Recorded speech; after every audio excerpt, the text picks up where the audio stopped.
অন্যান্য ব্যাংকের যে একটা আইন হইতে ব্যাংক রেজলিউশন প্রথম এখানে শর্তটা হলো যারা টাকা পয়সা জমা দিয়ে ব্যাংকে তাদের টাকা পয়সা সরকার ফেরত দেওয়ার জন্য অঙ্গীকার করতে পারে, কারো টাকা মার যাবে না, হয়তো সময় লাগতে পারে, কোনো কোনো ব্যাংক একবারে হয়তো ব্যবসা নাই, সেগুলো জন্য সময় লাগবে, এটা করা হচ্ছে এবং আমরা কাজগুলো কীভাবে অ্যাসেস করতে হয়, মূল্যায়ন করতে হয়, এইটাই আপনি টাকা করতে পারবেন কিনা? পারবো ইনশাল্লাহ, একবার পুরোপুরি করো, কিন্তু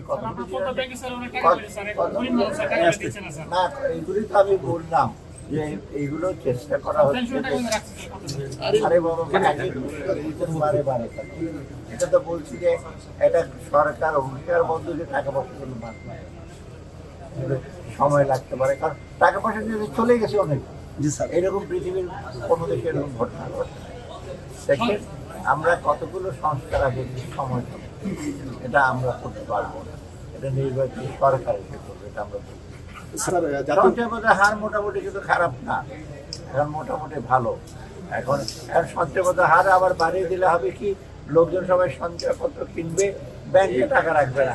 আমার ব্যাংকে তো লিকুইডিটির ব্যাপার আছে, আমাকে তো ব্যালেন্স করে দেখতে হবে, সবাই সঞ্চয়পত্র বিক্রি করে দিলে ব্যাংক থেকে টাকা পাবে। আর তখন আর কি সঞ্চয়পত্রের হার বাড়ে, সরকারি ইন্টারেস্ট কস্ট সুদের হার এমনি বহু টাকা আমাদের দিচ্ছে দেশে এবং বাইরে থেকে। ওইটা নিয়ে আমি কথা বলছি, যাতে আপনারা দেখেছেন যথেষ্ট।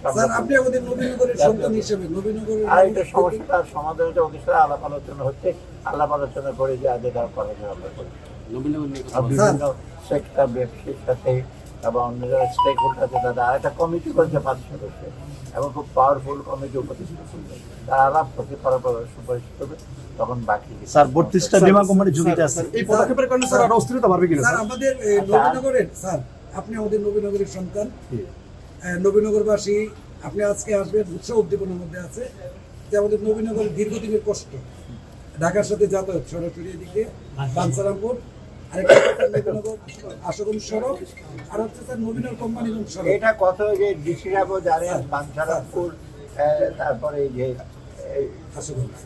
না একটা হলো আপনার বাঞ্ছারার মধ্যে সড়কের প্রজেক্ট অ্যাপ্রুভ করা হয়েছে।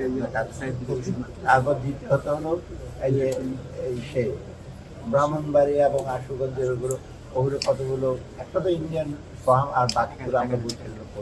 হ্যাঁ, এই নবীনগরের এবং সারা ব্রাহ্মণবাড়ি কিন্তু যোগাযোগ, স্যার সর্বশেষ কোশ্চেন স্যার, যোগাযোগগুলো একটু ভঙ্গুর। আমি তো নিজেই তো আসছি কত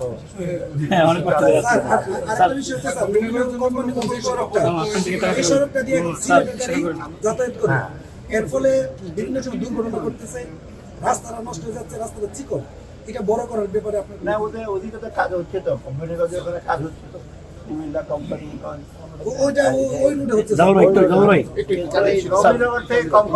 রাস্তাটা এখনো তেমন প্রশস্ত হয় না, সেটা দেখে আমরা দেখবো। ওটা স্যার লাস্ট কোশ্চেন স্যার, বিনিয়োগকে আকৃষ্ট করার জন্য কি ধরনের পদক্ষেপ নেওয়া হয়েছে? বিনিয়োগকে আকৃষ্ট করার প্রথম হলো বিনিয়োগ আমরা কিছু রেগুলেটরি, এই যে আপনার বাজেট কিন্তু অনেক কিছুর উপর ইম্পোর্ট কিছু ডিউটি কমে দিয়েছি, আমাদের প্রায় 1000টার মতো ইম্পোর্ট, এখন আবার ইউরোপ আমেরিকার ট্যারিফ দিয়ে ইম্পোর্ট দিতে আমাদের কমাতেই হয়েছে। এটা এই যারা বিনিয়োগ আমাদের দেশে লিকুইডিটি পায় তাদের ক্ষেত্রে, তার বাইরের থেকে বিনিয়োগ আনার জন্য আমরা যাতে ডুইং বিজনেস মানে এক জায়গা থেকে আরেক জায়গায় 12 জায়গায় যেতে না হয়, মানে আমরা পরিবেশের ছাড়পত্র লাগে, ইভেন ট্রাফিকে যে ট্রাফিক পুলিশের লাগে, এয়ারপোর্টের কাছাকাছি হলে সিভিল এভিয়েশন ছাত্রপত্র লাগে, অনেকগুলো নিয়ম কানুন আছে, এগুলো আমরা চেষ্টা করি যত সম্ভব একটা সেন্ট্রালাইজ করার।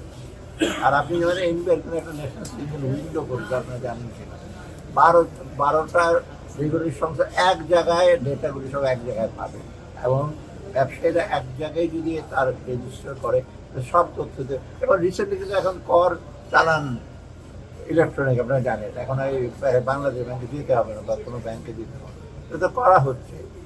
বিনিয়োগটা দীর্ঘদিন বাড়িতে বিনিয়োগটা একটু সময় নেয়, কোনোটা যাচাই বিনিয়োগের ক্ষেত্র হিসেবে বাংলাদেশ খুব একটা ভালো জায়গা, আমার আশা করছি বিনিয়োগ। ধন্যবাদ স্যার, ধন্যবাদ।